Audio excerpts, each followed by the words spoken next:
Now we're going to get into something that is probably near and dear to all of our hearts, and that's keeping our money safe. We definitely don't like the thought of somebody getting hold of our money or having to pay too much, etc. So we're going to go over some things that will be very helpful to make sure you keep your money safe at all times. One of the first places that many people start when they want to keep their money safe, they want to manage their money, is to open up a bank account. And that can be done through a bank or a credit union. So we're going to go over what banks and credit unions are all about. So let's start with this question here. What do you think of when you hear the word bank? That could be a lot of different things depending upon what you heard about banks from people that you talk to, your parents, your family, your friends, etc., as you're growing up, their experiences, whether they were good or bad, and that can influence what we might think a bank does for us. Banks should give us help in a specific way, no matter who we are or what we do. Let's dig into that and see how a bank can help us keep our money safe and manage our finances. Thankfully, there's a number of benefits that banks provide to us. The first one is safety. Right? So it's probably going to be a lot safer having our money in a bank account than sticking it under our mattress. It's safer from theft, from loss, etc. And even if something did happen to the bank or the credit union where we were keeping our money, if it was robbed or something like that, those places are insured and our money is insured. And our money is actually insured up to $250,000. That makes it very safe for us to keep our money in a bank or credit union. The second thing that a bank account helps us with is keeping track of our money. That's going to be very important because we don't want to lose track of what we have to spend and pay our bills, etc. So if we had to figure out how much money we have and we had a bank account, it's going to be very easy. We could open up a mobile app on our phone. We could go online. We might be able to call the bank. We don't want to waste time. None of us like to do that. But if we had our money, scattered throughout our house, it's going to take a lot longer to figure that out. So bank accounts give us information to keep track of what we have. Next, a bank account is generally cheaper when it comes to storing and managing our money than it would be somewhere else. For example, if we did not have a bank account, in order to get a paycheck cashed and get that cash from that paycheck, we would have to go to someone known as a check casher, and they would take a fee. So at our bank, there'd be no fees. At the check cashing store, might be a fee of 3%. So on a $288 check, that's $9.31. In a month, $18, in a year, over $200. It's going to be a lot more expensive to go that route. Okay, so those are the benefits, and here's the good news. It's really easy to open a bank account. It's easy as 1, 2, 3. These are the 3 things that you do. Number 1, you visit a bank either online or in person. Go somewhere where you've heard good things about that bank or credit union from friends or family members. When you go, you're going to need to bring 2 forms of identity. That could be a school ID along with something else. And you would visit a customer service representative who I'm sure would be very happy to help you open that account. That's what banks are all about, getting people to deposit money in their institution so they can use that money for loans and make a profit through interest. So that means you're also going to have to deposit some money in your account. You might have to start with $50 or something like that. Or when you're getting your first paycheck, that's a perfect time to open your first checking account and get started. Once you start working with your bank account, there's going to be some terms that the bank will use that we want to go over right now so you understand exactly what they're referring to. We're going to pretend that this is a word bank where we're going to deposit and withdraw some words. That means we're going to put some words in, take some words out, just like we're putting money in to a bank account and taking money out. So I've said the word account a couple times. An account is the bank's record of our money. Pretty simple. Next would be a transaction. Transaction means any time that we have used our bank account to put money in or take money out. It's just each record of activity. Next would be a deposit or withdrawal. Those are the types of transactions. Deposit means we put money in. Withdrawal means we take money out. And that would affect our balance. Over here, we could see our balance has been going up as we've been putting words into our word bank. At the end of each month, the bank gives us a statement. The statement provides a record of all the transactions for that entire month. If we were to take these words out through a withdrawal, our balances then go down over here. All right, so maybe we're going to withdraw some of these other terms like our balance and statement. So that's how a bank works with different terms, with different activity. Hopefully that will give you a good understanding of what is being discussed when you work with your bank account.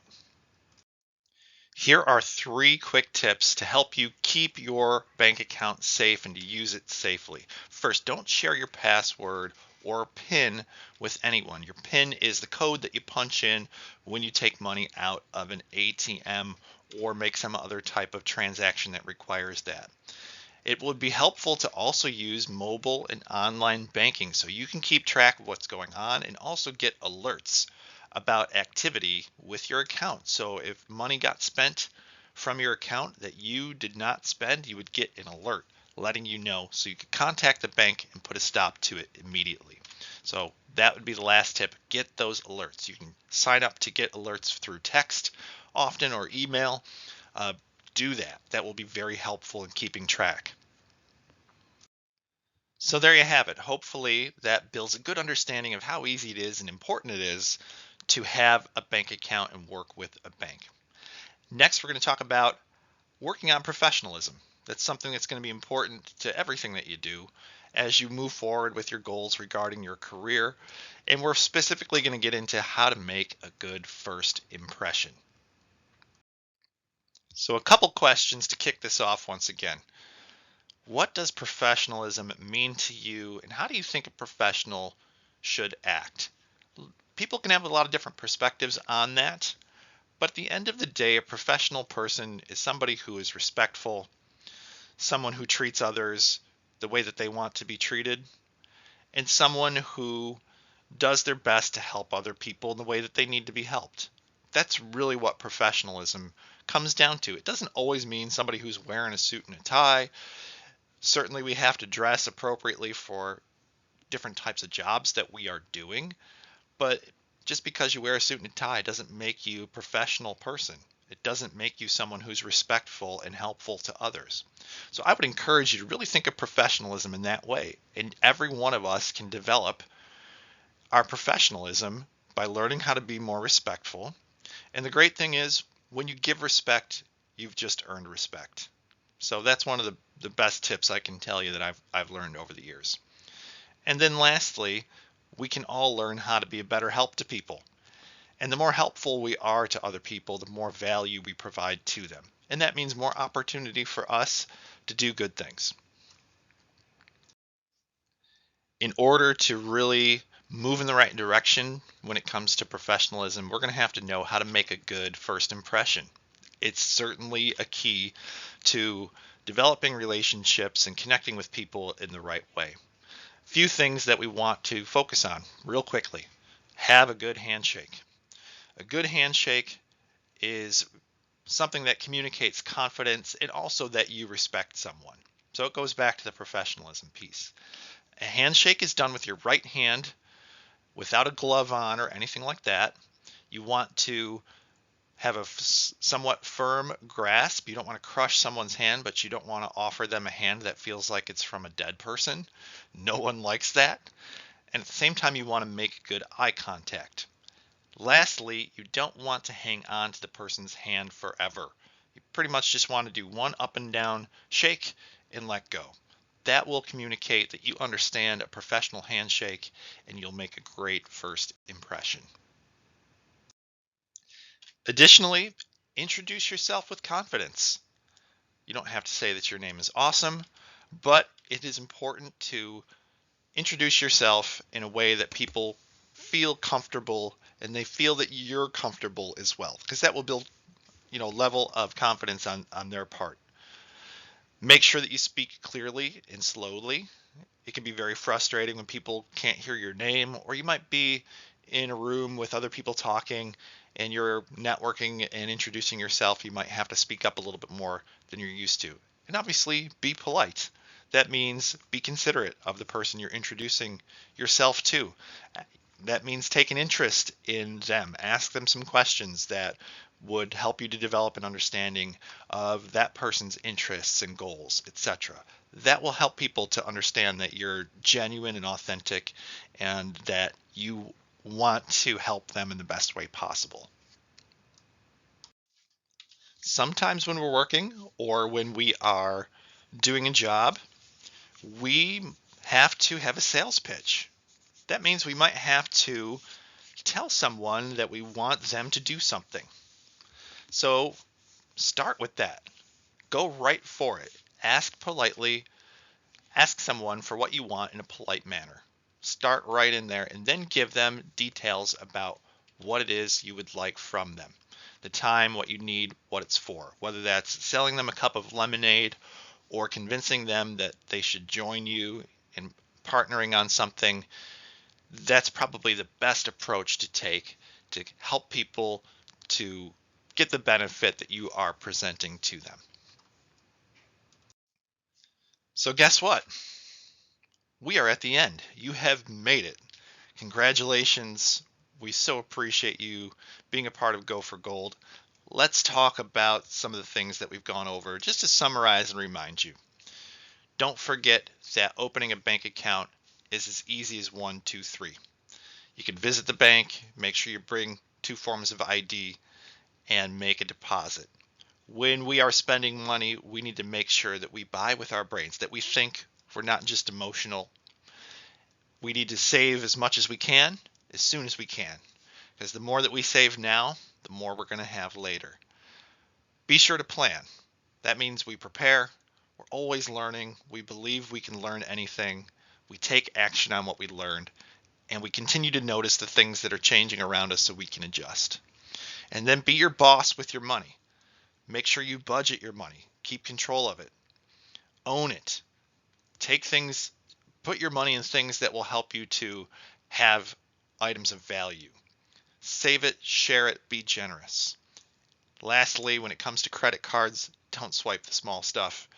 Please make sure that you do your best to stay out of trouble when it comes to credit cards, and that will help you so much as you pursue goals for buying a home and cars and other things that are going to be even more important to you. And then to sum up what we talked about when it comes to public speaking, remember to make eye contact, make them think, go slow. Again, I usually have that problem where I start to talk too fast because I get excited. Remember to smile, breathe deep, and stay cool. Oh, and speak up. Make sure you speak loud enough, because if you don't, people can't hear you. Doesn't matter what you say. When it comes to teamwork, be willing to help, be a team player, stay on the same page, make sure that you create that team sense between those who you're working with. If you don't know an answer in your presentation, don't make something up. It's okay to admit that you don't know. You could always look it up later. If something goes off topic, summarize what was said, bring it back on topic. If you're continuously interrupted, just let people know you've got limited time and you need to stay on track. When it comes to making a good first impression, remember what we talked about in making a good handshake. That means we have a good firm grasp. We don't hold on too long. We make good eye contact. We're polite. We speak clearly and slowly. And we ask politely for what we want when we are making a sales pitch. And things are going to go awesome for us as we continue in the great life that is ahead. Here are your next steps when it comes to the Go for Gold program. Now that you've completed this training, you will want to do the Reconnect assessment. So you'll want to go ahead and put that link that you see on the screen right now into your internet browser and complete the assessment. Once that's completed and you've passed, then you will be eligible to conduct another peer training and get your stipend.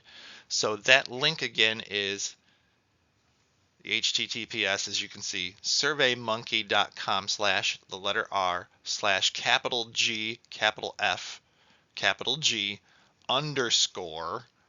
_reconnect. If you need a PowerPoint template for a presentation, please reach out. And if you're going to do a Go for Gold presentation, of course, get your teacher's permission to do that presentation in your class. And you can convince them that you're going to just blow their doors open with your presentation by using your sales pitch skills.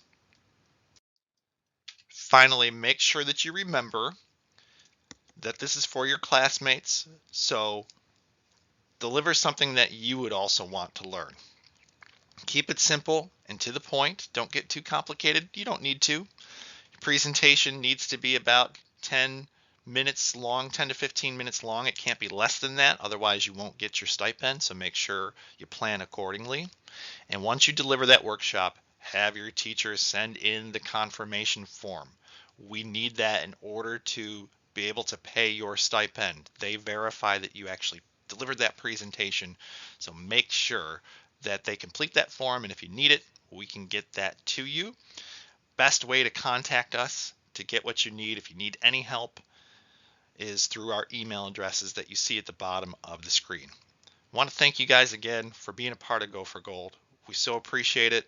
You are making a big difference in the lives of your fellow classmates when it comes to their financial futures and their prosperity. So stick with it, do awesome, continue to be awesome, and we will see you out there soon.